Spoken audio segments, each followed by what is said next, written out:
ಮೇನನ್ ನಾಗರಾಜ್ ಅಂತ ಪ್ರಾಂಶುಪಾಲರು ಸರ್ಕಾರಿ ಪದವಿ ಪೂರ್ವ ಕಾಲೇಜು ಕೊರಟಗೆರೆ. ನನಗೆ 2024-25 ಸಾಲಿನ ರಾಜ್ಯ ಅಥ್ಲೆಟಿಕ್ ಕ್ರೀಡಾ ಸ್ಪರ್ಧೆ ಅದರ ಅಂಗವಾಗಿ ವಸತಿ ವ್ಯವಸ್ಥೆಗಾಗಿ ಚೇರ್ಮನ್ ಆಗಿ ನಮ್ಮ TDP ಅವರವರು ನನಗೆ ನೇಮಕ ಮಾಡಿದರು.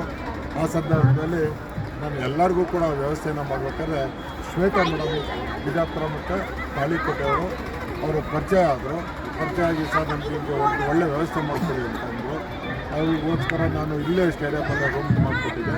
ಮತ್ತು ಅವರಲ್ಲಿ ಇಷ್ಟ ಆಗಿದ್ದು ನನಗೆ ಕೂಡ ಏನಪ್ಪ ಅಂದರೆ ಆ ಜೊತೆಯಲ್ಲಿ ಎಲ್ಲ ವಿದ್ಯಾರ್ಥಿಗಳು ಕೂಡ ತುಂಬ ಜಾಲಿಯಾಗಿ ಎಂಜಾಯ್ ಮಾಡಿಕೊಂಡು ಇದೊಂಥರ ಟ್ರಿಪ್ ಟೈಪ್ ನನಗೆ ಅಂತ ಅನ್ನಿಸ್ತು. ಇದು ಸ್ಪೋರ್ಟ್ಸ್ ಆಗಿದ್ದು ಕೂಡ ಟ್ರಿಪ್ ಅಂತ ಅನ್ನಿಸ್ತು. ಭಾಳ ಎಂಜಾಯ್ ಮಾಡಿದ್ದು. ನಾನು ಬೇರೆ ಬೇರೆ ಕಡೆ ಎಲ್ಲ ರೂಮ್ಗಳನ್ನು ನಾನು ವಿಸಿಟ್ ಮಾಡಿದ್ದೀನಿ. ಆದರೆ ಅವರೆಲ್ಲರೂ ಕೂಡ ಟೀಮು ಒಂದು ಕಡೆಗಿರುತ್ತೆ, ಮ್ಯಾನೇಜರ್ ಒಂದು ಕಡೆಗಿರುತ್ತೆ. ಸರಿಯಾಗಿ ಹುಡುಗರು ನೋಡ್ಕೊಂಡೇ ಇಲ್ಲ. ಆದರೆ ಶ್ವೇತಾ ಮೇಡಮ್ ಅವರು ಮತ್ತು ಅವರ ಜೊತೆ ಜ್ಯೋತಿ ಮೇಡಮ್ನವರು ನಮ್ಮ ಮಕ್ಕಳನ್ನ ಭಾಳ ಪ್ರೀತಿ ಮಾಡ್ತಾರೆ. ನನಗೆ ಅವರನ್ನು ಕಂಡು ಭಾಳ ಖುಷಿ ಆಯಿತು. ನನಗೆ ಕೂಡ ನಮ್ಮ ವಿದ್ಯಾರ್ಥಿಗಳು ಕೂಡ ಅವ್ರ ಜೊತೆಯಲ್ಲಿ ಅಷ್ಟೇ ಪ್ರೀತಿಯಿಂದ ವಿಶ್ವಾಸದಿಂದ ಚೆನ್ನಾಗಿ ವರ್ತಿಸ್ತಾಯಿದ್ರು. ಅವ್ರಿಗೆಲ್ಲರಿಗೂ ಕೂಡ ಈಗ ಸುಮಾರು ಪ್ರೈಸ್ ಬಂದಿರ್ಬೋದು, ಬಂದಿಲ್ಲದೇ ಇರ್ಬೋದು.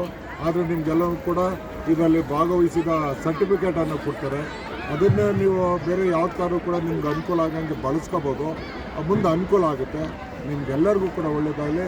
ವಿಶೇಷವಾಗಿ ಶ್ವೇತಾ ಮೇಡಮ್ನವ್ರು ಇನ್ನೂ ಕೂಡ ಒಳ್ಳೆಯದಾಗಲಿ ಅಂತ ಹಾರೈಸ್ತಾ, ತುಮಕೂರಿಗೆ ಯಾವಾಗಲೂ ಬಂದಾಗ ನನಗೆ ಕಾಲ್ ಮಾಡಿ, ನಾನು ಯಾವಾಗಲೂ ಕೂಡ ಸದಾ ನಿಮ್ಮ ಜೊತೆಲಿ ಇರ್ತೀನಿ ಅಂತ ಹೇಳ್ತಾ ನಿಮಗೆಲ್ಲರಿಗೂ ಒಳ್ಳೆಯದಾಗಲಿ ಅಂತ ಹಾರೈಸ್ತೀನಿ.